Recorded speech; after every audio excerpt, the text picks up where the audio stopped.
Kumar financial advisor. இன்றைக்கி நம்ம பார்க்க போகிற விஷயம் லைஃப் இன்சூரன்ஸ்.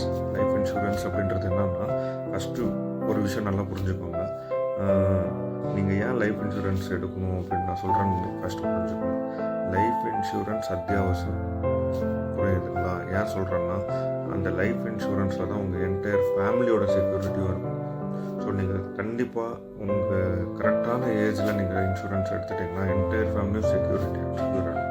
ஒரு சின்ன உதாரணம் சொல்கிறாங்க. உங்கள் குடும்பத்தை அவங்கவுங்க குடும்பத்தையும் நினச்சிக்கோங்க. அவங்கவுங்க குடும்பத்தை நினச்சிக்கோங்க. இன்றைக்கி வாழ்க்கை நடைமுறைக்கு ஒரு 30,000 சம்பாதிக்கிறீங்கன்னு வச்சுக்கோங்க, இல்லை ஒரு 50,000 சம்பாதிக்கிறீங்கன்னு வச்சுக்கோங்க. உங்கள் இன்கம் 50,000 ஆகட்டும், 1,00,000 ஆகட்டும், 30,000 ஆகட்டும், என்டையர் ஃபேமிலி உங்கள் வீட்டில் ஒரு 5 பேரோ 4 பேரோ இருக்காங்கன்னு வச்சுக்கோங்க. உங்கள் குழந்தைங்களோட சேர்த்து, உங்கள் அப்பா அம்மாவோட சேர்த்து, உங்கள் ஒய்ஃபோட சேர்த்து ஒரு 5 பேர் இருப்பாங்கன்னு வச்சுக்கோங்க.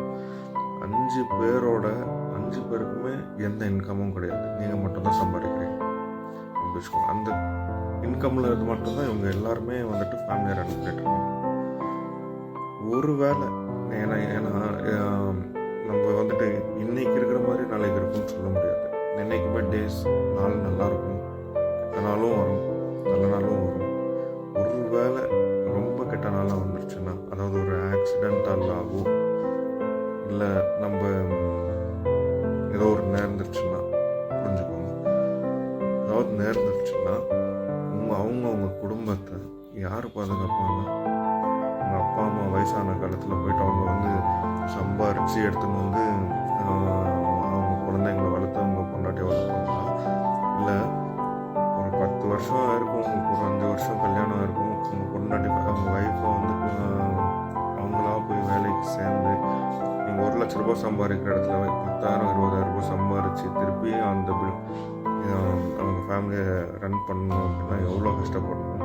நீங்கள் இதில் வர இஎம்ஐஸ் வச்சுருப்பவங்க இருப்பீங்க, உங்களோட கமிட்மெண்ட்ஸ் நிறைய வச்சுருப்பீங்க. இதெல்லாம் அவங்க தலைமையில தான் போயிருப்பாரு. ஓகேங்களா? அது மட்டும் இல்லைங்க, உங்கள் குழந்தைங்களோட படிப்பு செலவு தான் அவங்க யோசனை பண்ணி பண்ணுவோம். உங்கள் கமிட்மெண்ட்ஸும் அவங்க மேலே உட்காந்துரும். நீங்கள் பார்க்க வேண்டிய உங்கள் குழந்தைங்களோட இதுவும் அவங்க யார் என்டையர் ஃபேமிலி மேலே உட்காந்துரும். ஸோ இந்த மாதிரி விஷயத்தெல்லாம் வந்து நம்ம தவிர்க்கணும்னா நம்மளுக்கு பணம் தேவை. அதாவது நம்ம இல்லாத டைமில் அவங்களுக்கும் பணம் தேவை, ஒரு செக்யூரிட்டி அமௌண்ட். ஸோ அந்த ஒரு ரீசன் தாங்க, நம்ம ஃபேமிலி மேலே நம்மளோட கஷ்டம், நம்மளோட பர்டன் எல்லாமே வந்துட்டு அவங்க தலைமையில் அப்படியே விட்டுறக்கூடாது அப்படின்ற ஒரு காரணத்துக்காக மட்டும்தாங்க டெர்ம் இன்சூரன்ஸ் எடுக்க சொல்கிறோம். இன்சூரன்ஸ்னாலே மெயின் டெர்ம் இன்சூரன்ஸ் தாங்க. தயவு செஞ்சு நம்ம நிறைய இடத்துல நிறைய இன்வெஸ்ட்மெண்ட் பண்ணி வச்சுருக்கோம். ஸ்டாக் மார்க்கெட் ஆகட்டும், மியூச்சுவல் ஃபண்ட் ஆகட்டும், லேண்ட் ஆகட்டும், கோல்டு ஆகட்டும், இதெல்லாம் ஓகே தான். பட் ஆனால் டெர்ம் இன்சூரன்ஸ் கண்டிப்பாக ஒன்று எடுத்து வச்சுருக்கோம். அதுதாங்க உங்களுக்கு மெயின் செக்யூரிட்டியே.